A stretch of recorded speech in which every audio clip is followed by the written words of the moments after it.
Assalamualaikum warahmatullahi wabarakatuh. Halo teman-teman semua, dengan saya Uti Asya dan saya Wulan Ramadhani. Kami berdua akan membuat video mengenai pembangunan server ujian dengan ChatGPT. Langsung saja ke video pembahasannya.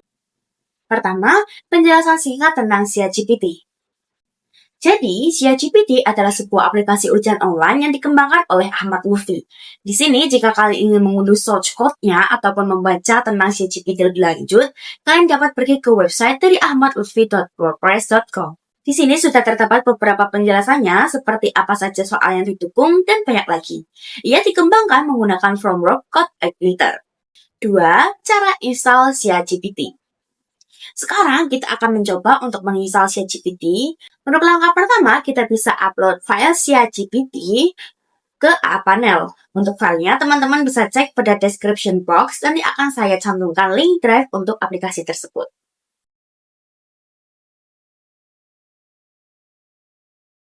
Setelah terupload, kita bisa unzip dengan melakukan double klik, kemudian pilih confirm. Selanjutnya, tambahkan website pada menu website. Di sini klik add site. Pada kolom domain name, kalian bisa ketikkan IP A-Panel kalian. Pada bagian deskripsi, bisa isikan sesuai yang kalian inginkan. Kemudian di bagian website path, arahkan ke file yang sudah di-upload sebelumnya. Dan klik tombol submit jika sudah yakin.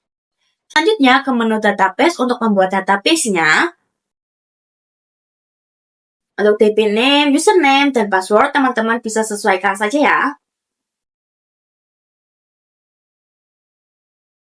Selanjutnya kita bisa konfigurasi pada file database PHP-nya terlebih dahulu.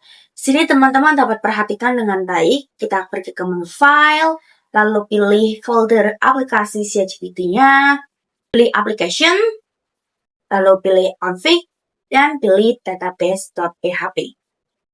Jika sudah berada di halaman ini, isikan username, password database sesuai dengan apa yang kita isi di menu database sebelumnya. Jika sudah, kita bisa save, lalu pergi ke menu database.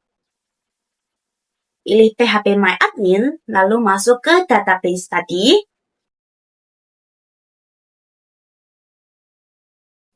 Setelah masuk, kita bisa klik import untuk memasukkan file dengan nama tanpa database. File ini dapat ditemukan pada folder ChatGPT yang sudah diekstrak sebelumnya. Dan tampilannya akan seperti ini. Selanjutnya, kita bisa ke papan pencarian, ketika nama domain yang kita buat sebelumnya, yaitu 119. Nah, beginilah tampilan dari ChatGPT yang sudah berhasil diinstal. Kita bisa masuk sebagai operator dengan username dan password default, yaitu admin.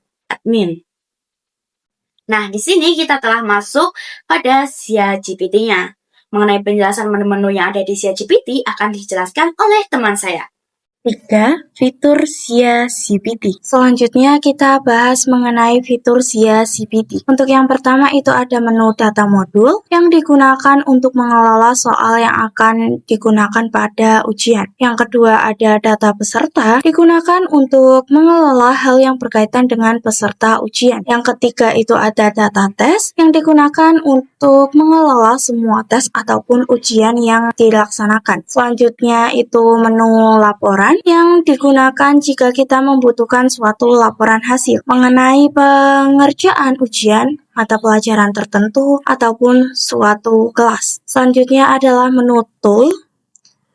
Dan yang terakhir itu ada menu pengaturan yang berisi semua pengaturan pengelolaan ChatGPT. 4. Penjelasan menu database. Setelah menjelaskan mengenai fitur yang ada di pengaturan, sekarang kita akan lanjut untuk menjelaskan fitur yang ada pada menu data tes. Pertama, kita akan membahas mengenai fitur tambah tes, di mana di dalamnya terdapat opsi-opsi yang bisa kita sesuaikan dengan kebutuhan tes yang akan dilaksanakan.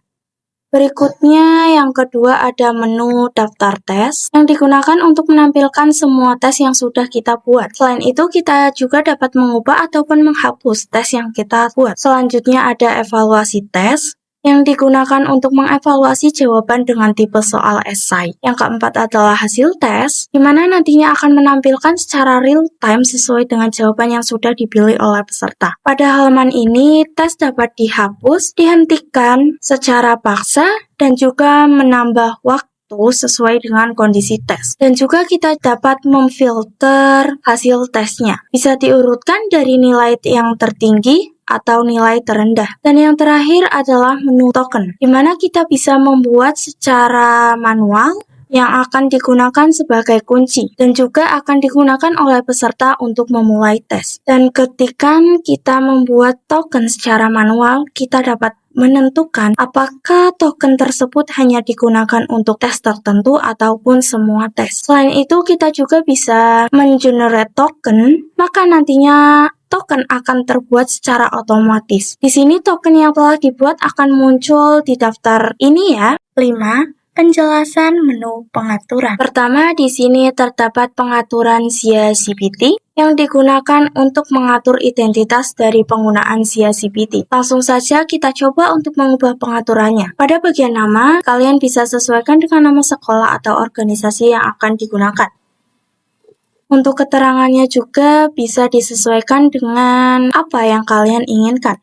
Di bagian link login operator, kalian bisa pilih opsi ya. Kemudian pada bagian log mobile exam browse, kalian bisa sesuaikan saja. Jika memilih ya, maka nantinya hanya bisa diakses melalui exam browser saja. Dan untuk kolom informasi, kalian bisa sesuaikan sendiri ya. Jika sudah, kita bisa klik simpan. Setelah itu, kita klik refresh pada halaman login, maka pada bagian atas sudah berubah dengan apa yang sudah kita atur. Lalu di sini ada perbedaan. Sebelumnya kita telah mengatur pada link login operator dengan opsi ya. Pada bagian pojok kanan bawah akan menampilkan tulisan login operator. Namun jika kita ubah opsinya menjadi tidak, maka nantinya pada halaman login tidak terdapat tampilan login operator. Dan untuk pengaturan yang selanjutnya adalah penggunaan user. Di sini kita bisa menambahkan multi user untuk mengelola tampilan operator. Kemudian pada menu pengaturan data, administrator dapat mengubah level hak akses sesuai dengan kebutuhannya. Dan yang terakhir terdapat menu pengaturan yang dapat digunakan oleh administrator untuk menambah fungsi dari SIA CPT. Hal ini tentunya akan mempermudah pengembangan SIA CPT lebih lanjut.